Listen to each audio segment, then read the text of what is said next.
In the north, the impact of Islam was very different. India is full of riches, wrote the Muslim historian Al-Biruni, entirely beautiful and delightful. And as its people are mainly infidels and idolaters, it is right by order of God for us to conquer them. Within a few decades of the Prophet's death, Islam had swept westwards to Spain and eastwards to the Indus Valley.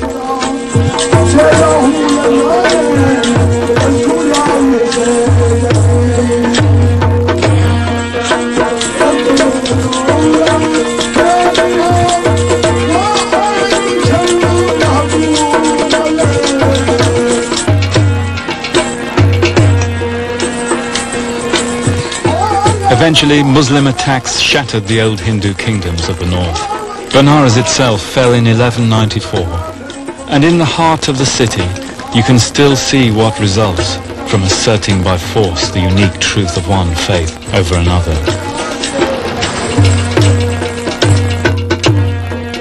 Mosques built out of the ruins of Hindu temples, smashed Hindu walls sticking out of the back of a Muslim prayer hall.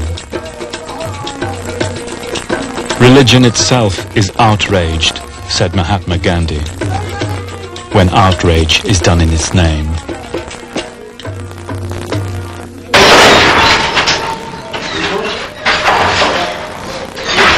These tragedies initiated a long and tortuous relationship between Hindu and Muslim, which both enriched India and, even in our own time, has threatened to tear it apart.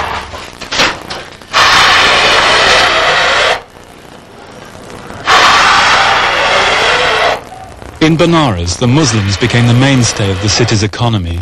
The thousands of silk weavers like Subhan Ali and his sons, with their tiny shops and handlooms, are all Muslim. It was here in the 15th century that the poor weaver Kabir preached the brotherhood of Hindu and Muslim. But in 1991, a rising tide of Hindu fundamentalism saw their looms smashed, saris burned, and livelihoods ruined, as India's ideal of unity and diversity went through a new ordeal of fire.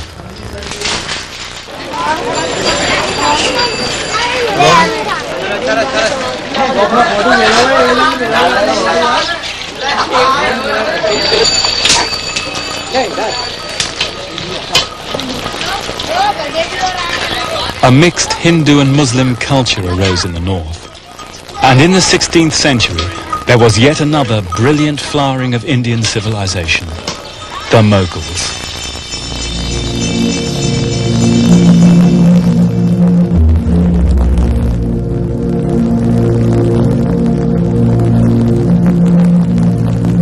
The Mughal Empire created an art and architecture which still defines our popular image of India today, in its flamboyant mixture of Hindu, Persian and Muslim.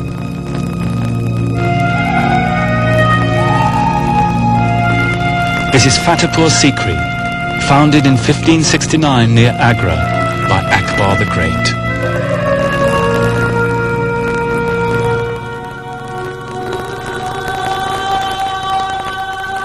Akbar commissioned a great translation of the Mahabharata into Persian, along with these exquisite paintings.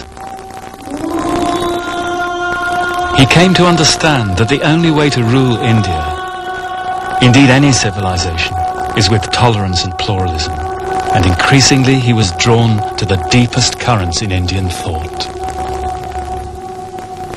The most fascinating aspect of Akbar's career, and surely the one that's most relevant to us today, was his attempt to find a synthesis of all the religions in his empire. It could only ever have happened, one imagines, in the heady religious climate of India. And it's all the more remarkable because Akbar was brought up a devout Muslim and he was illiterate. His tutors unanimously condemned him as a bad pupil. But impressed by the terrible evils which are unleashed by religious intolerance, and perhaps motivated by political considerations, Akbar summoned holy men from the Hindus and the Jains, the Christians and the Jews, the Zoroastrians, even Mandeans from Persia, along with Sunni and Shia Muslims. And out of their discussions, he attempted to formulate a simple belief in God, a doctrine of right conduct which strangely echoes Ashoka, even though Akbar knew nothing of him, and nor, it seems, of Buddhism. Akbar was even prepared to acknowledge the rightness of the case for vegetarianism. Although as a good meat-eating mogul, that was one aspect that he couldn't fulfill in his personal life. One of his friends at court said that Akbar had the one quality which makes a ruler truly great, namely the capacity to meet people of whatever rank or whatever religion with the same eye of favour. His tolerance would be remarkable even today, I think. But in the 16th century, Western Europe, for example, was torn apart by religious wars, with unspeakable cruelties being done to people in the name of God. Akbar's noble ideals were, of course, doomed to failure. But his insight into the Indian predicament was not lost on Pandit Nehru in the 1940s, nor on Mahatma Gandhi, who insisted that all religions are true. Here in Fatehpur Sikri, at the Gate of Victory, this great son of a great Muslim dynasty left us this epitaph. Jesus, peace be on him, said this: "The world is a bridge. Cross it, but build no house upon it. The world endures for but an hour. Spend it in devotion. The rest is unseen."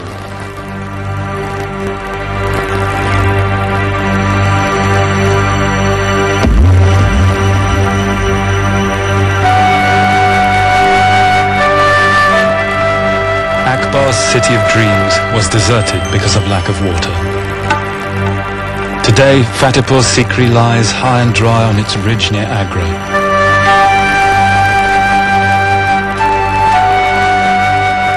His empire had created a unified state, giving the same rights to Muslim and Hindu.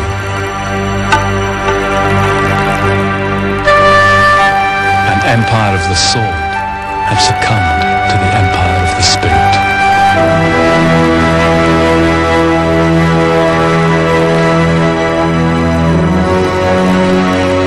Now it has become clear to me, Akbar wrote, that in our troubled world, so full of contradictions, it cannot be wisdom to assert the unique truth of one faith over another.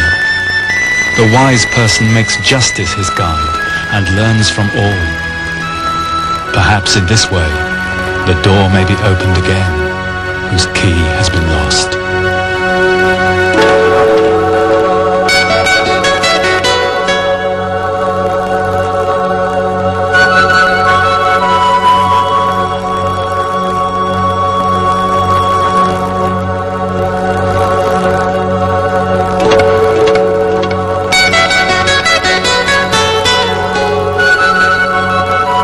In the far south of India, a verdant and fecund land of temples, the Tamils escaped the full Muslim impact, and here the ancient Hindu vision of unity survived.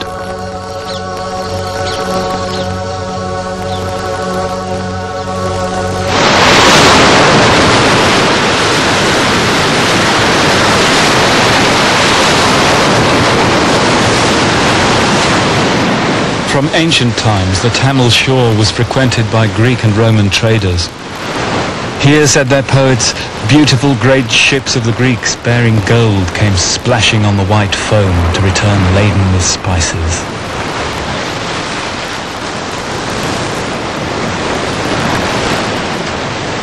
And in their turn, the Tamils would later spread Hindu culture as far as Java and Cambodia.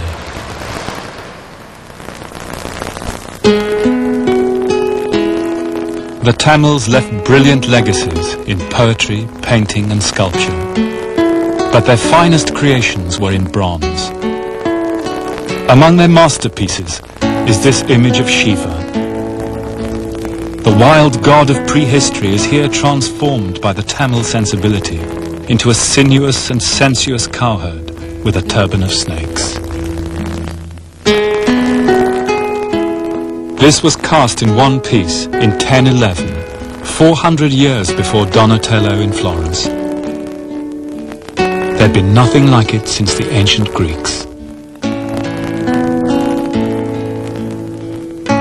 But perhaps the most beautiful of all Tamil bronzes is this portrayal of the dual nature of divinity, male and female, in one body.